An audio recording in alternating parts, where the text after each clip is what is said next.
को नमन करो। मूर नाम का एक राक्षस, क्या नाम?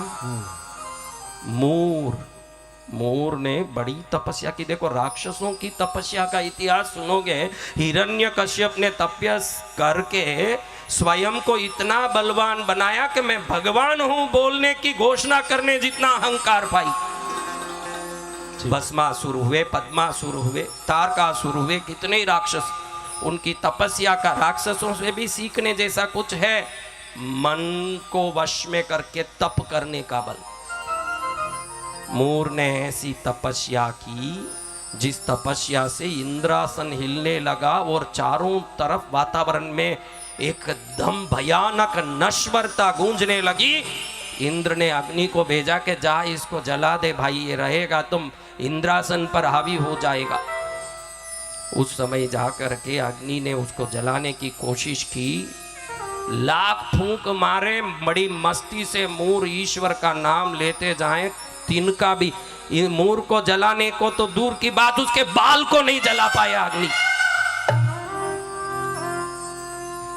वरुण गए, जल के फुआरे छोड़े, बाढ़ मचाए, लेकिन मूर को कुछ नहीं कर पाए। वायु गए, तूफान उड़ाए, कुछ नहीं कर। देवताओं ने बहुत कोशिश की। बलवान मूर ने ऐसी तपस्या की कई वर्षों तक।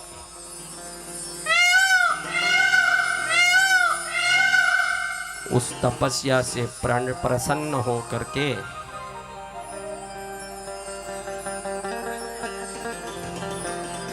भगवान प्रकट हुए। बोले मूर क्या चाहिए, किस लिए तपस्या कर रहा है? मूर कहता है प्रभु ये सभी दे राक्षसों का एक ही धुन है, मुझे अमर बना दो। क्या बनाना? अमर बना दो। और सबको एक ही जवाब मिलता, भाई अमर नहीं बना सकते क्योंकि आया तो जाना पड़ेगा, और कुछ ऐसा मांग ले दूसरा मैं दे दूंगा। तो मूर को लगा देव हो, मनुष्य हो, राक्षस, कंदर्व, किन्नर, किमपुरुष, गरुड़, महोरग, यक्ष आदि समस्त देवता मुझे मारने आ सकते हैं। तो उसने हाथ जोड़ के कहा कि कोई पुरुष मुझे मार ना पाए। कौन? पुरुष।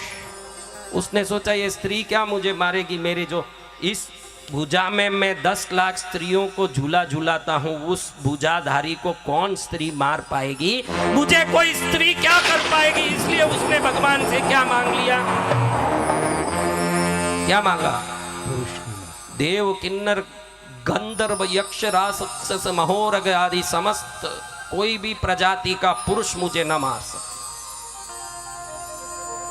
अभी बोला है, विवश होकर के तथास्तु किए। तथास्तु पढ़ते आ गया घमंड। अपने स्थान पर बैठ के सबसे पहले इंद्रलोक पर हावी हुआ मूर। कहा? इंद्रलोक पे।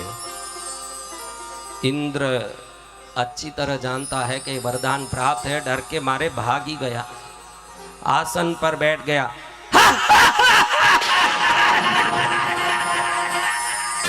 कौन है मेरे सामने? कोई आ सके तो देखो। बड़े आराम से ऐसे जंगा पर हाथ डाल के मारते हुए बोलता, किस किस को आना, आओ सब सामने। बड़ी वीरता के साथ बैठता है। वरुण, वायु, अग्नि, यम, कुबेर आदि दिक्पाल भाग गए। ये इधर से ऐसे ऊपर मुख किया मूर, तो ब्रह्मलोक दिखाई दिया। कौन है वो 4 मुंह वाला? पकड़ के लाओ उसको, मारूंगा उसको। मूर तो दूर की बात, उसके चेले जाके ब्रह्मा को रस्सी बांध के ले आए। हाथ जोड़ के खड़े, अरे भाई क्यों मुझे परेशान करता? खड़े रहो या गुपचुप, आज से मेरा पंचांग का पठन तुम करोगे खड़े होकर के। सुबह उठते ही मेरे को पंचांग सुनाना पड़ेगा, कोई देरी हुई तो जूते पड़ेंगे तुमको। हाथ जोड़ के खड़े, क्योंकि कोई भी पुरुष हरा नहीं सकता, अच्छी तरह मालूम। वैकुंठ जाने की कोशिश की मूर ने, तो विष्णु गायब हो गए। मालूम है कि वहां जाने से तो रस्सी में ले जाया जाएगा। वरदान काम करता है। कैलाश पर चढ़ने की कोशिश की तो शंकर अंतर्धान हो गए। चारों तरफ एक ही बोलबाला चल रहा है, किसका? मूर्ख, किसका? मूर्ख, मोर नहीं बेटा, मूर्ख। मोर है, मोर नहीं, ये मोर है, वो मोर है। मोर बड़े भाव से ऐसे तनता हुआ चारों तरफ। अब सभी देखे कि क्या होगा। देवता शरण लेने नारायण के पास जाते हैं, कहते हैं कि बचाओ, कुछ करो। अरे मैं खुद को बचाया हुआ हूँ, शांत बैठो, मैं उसके सामने जाऊंगा, मेरे जंगा तोड़ेगा वो, मेरी वश की बात नहीं है। उस समय में जगत की संपूर्ण सृष्टि की शक्ति पराम्बिका भगवती उधर प्रकट होकर के देवों के त्रास को देखते हुए, जिसकी धरती में पैर था, जिसका सीना स्वर्ग लोक में था, जिसका सिर ऊपर ब्रह्मलोक के ऊपर पहुंच रहा था, उसके चरणों की छाया पाताल लोक तक जा रही थी, जिसकी छवि के स्वरूप को 14 लोक तक आभा मंडित करने वाला व्याघ्र विश्वमय प्रकाश चारों तरफ आलिप्त हो रहा था, ऐसी दिव्य ज्योति वाली देवी प्रकट हो के विष्णु को हाथ उंगली उठा के कहती है, विष्णु चिंता क्यों करते हो? इसको तुम ले करके हिमालय की पहाड़ियों में आओ। कहाँ ना? हिमालय की पहाड़ियों में आओ। एक गुफा में मैं बैठी हूँ, धीरे धीरे लाके इस मूर को वहां छोड़ दो, बाकी मैं वहां देखूंगी, जो देखना है मुझे वहां देख लूंगा। विष्णु कहे, माँ जी तुम गुफा में जब देखना हो तब देखोगे, जब तक वो मुझे देख लिया तो मैं क्या करूंगा? वही मुझे अच्छे से देख लेगा तो मेरी क्या हालत होगी? अरे जो बोलूं कर, मेरे से जन्मे हुए तुम लोग मेरी आज्ञा की पालन करो। त्रिदेवों को, तीनों शक्तियों को, संपूर्ण ब्रह्मांडों की सृष्टि को मैंने बनाया है, तो आगे क्या होगा वो भविष्य भी मैं जानती हूं। मेरा आज्ञा का पालन करो तुम लोग। विष्णु जी कामते कामते माई का नाम लेते, ऐसे करते, कामते कामते मूर के पास पहुंचे।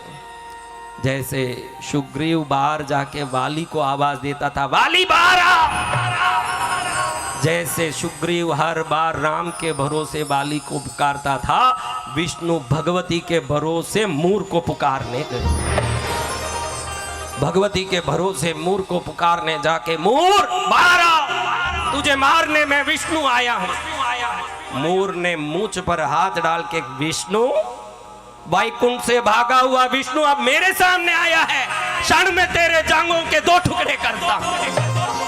अब मालूम है कि इसके पकड़ में आऊं तो मुश्किल है रहना, तो विष्णु आगे आगे भागे, उसके सामने नहीं देखे, और पीछे पीछे मूर भागे। तू मुझे बुलाया क्यों, रुका नहीं, चल रुक। पीछे पीछे कौन भागे? मूर पीछे पीछे भागे। भागते भागते भागते भागते उत्तरांचल में हिमालय के पहाड़ियों में एक गुफा तक विष्णु ले गए, जहां आने के लिए भगवती ने आदेश किया। आदि शक्ति ने जहां पहुंचने के लिए नाम बोला था कि यहां पहुंचो।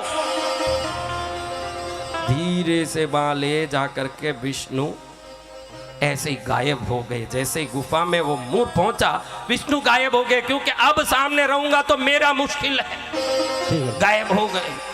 गायब होते ही मूर अंदर देखता है कि गुफा में प्रकाश ही प्रकाश, न मशाल जल रहे हैं, न नागमणि, न हीरा, न कोई रत्न, चारों तरफ प्रकाश।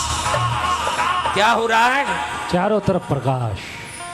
माँ अगर आप में, आपके घर में आ गई तो क्या होगा पता है? प्रकाश। क्या होगा आपके घर में माँ आ गई तो? प्रकाश। उस घर में आनंद ही आनंद है। जिस घर में माँ के पायल का छंद है, उस घर में आनंद ही आनंद है। जिस घर में माँ के पायल का छंद है, जिस घर में माँ के पायल बजते हैं, उधर आनंद ही आनंद है। बोलिए पद्मावती माँ की। अब ये अंदर जाता है मूर तो देखता है कि एक बच्ची 12 साल की होगी। कितने? 12 साल। झरी का घाघरा पहनी हुई है। घाघरा बोलते हो बेटा? क्या बोलते हो यहाँ मालवा में? तो थोड़ा मालवा भी बोलूं काम आवे। तो घाघरा पहन के चोली पहन के बैठी है, एक चोटी की हुई है। कितनी? एक चोटी। चोटी आगे लटके और चोटी को ऐसे घुमा रही है बैठी बैठी। छोटे बच्चे करते हैं ना, से चोटी घुमा रही। मुंह अंदर घुसा देखे के विष्णु विष्णु कहां गया? मेरे को कहां से खींच के ले आया? देखे सामने ये बैठी है, वो विष्णु कहां गया? क्या चाहिए? क्यों विष्णु विष्णु करते हो? मैं बैठी हूं, आओ मेरे सामने आओ। तू क्या कर लेगी बच्ची? तू क्या कर लेगी? मैं मूर दैत्य हूं। अच्छा तुम मूर दैत्य हो? क्या विष्णु को ढूंढते हो? वो मुझे ललकार रहा था, उस विष्णु को मारना है, इसलिए उसके पीछे पीछे आई हूं। अच्छा उसको बाद में आराम से देख लेना, मुझे मेरे से निपट लो पहले। बच्ची समझती नहीं हो मैं कौन हूं? तेरे बाप दादा को दूध पिलाया हुआ हूं, कहीं छट्टी ना छुड़ा दूं। शांत बैठ, बच्ची है इसलिए देखता हूं। अच्छा मैं बच्ची लग रही हूं? चलो आओ सामने। जैसे जैसे देवी उसको बोल रही है वैसे वैसे उग्र होता जा रहा है। भगवती ने अपने बाल में लगे हुए रत्न का जो बुट्टा था उसको उठा के मूर के ऊपर मारा। मूर के खाली वो रत्न का छोटा सा कंकड़ जो चोटी पर पहनी थी वो पड़ते ही 32 दांत टूट के बाहर। जय जय मां भगवती। मुंह से खून निकलने लगा। मूर के एक बोल नहीं पा रहा है। भगवती खड़ी हुई, गुफा के बाहर उसका शरीर निकला और आकाश को छूने लगा। उस शरीर को देख के घबरा गया मूर। पीत वर्ण का वो शरीर, अभय मुद्रा वरद मुद्रा, दोनों हाथ में कमल धारण किया हुआ, दिव्य रत्न चकित मुकुट धारण किया हुआ, कान का कुंडल जो लोलायमान हो रहा है, धरती के मनुष्यों को अभय दान दे रहा है, और शरीर में लगे हुए गहने छन छन करके बच्चों को लोरी सुना रहे हैं। और ऐसी आवाज वाली देवी प्रकाशमय होकर के प्रकट हुई। मूर ने जब आंख लगाया तो उसकी आंख की दृष्टि भगवती के अंगूठे तक ही पहुंच पाया, उसके आगे का रूप तो देख ही नहीं पाया। पराम्बा ऐसे शरीर को लंबा करी और उसी समय शरीर को आगे करके ऐसी खड़ी हुई तो भगवती के वाम भाग में एक सफेद ज्योति प्रकट हुई और उस ज्योति ने हाथ में वीणा धारण किया हुआ, पुस्तक और जपमाला धारण किया और महासरस्वती के रूप में इसके शरीर से एक महाशक्ति प्रकट होकर के बाहर खड़ी हुई। और जब दक्षिण भाग में देवी ने थोड़ा सा शरीर का चलन किया, एक काली ज्योति प्रकट हुई, मुंडमाला धारिणी और खुले बाल वाली, विकराल रूप वाली, गर्दन में कटे हुए हाथों की वस्त्र धारण की हुई और लपलपाती जीभ वाली महाकाली दक्षिण भाग में प्रकट हुई। और श्वेत वस्त्र धारिणी सरस्वती वाम भाग में प्रकट हुई। महालक्ष्मी स्वरूप में स्वयं वो बालिका भगवती बीच में प्रकट हुई। जब भगवती ने मुंह खोल करके एक अट्टहास किया,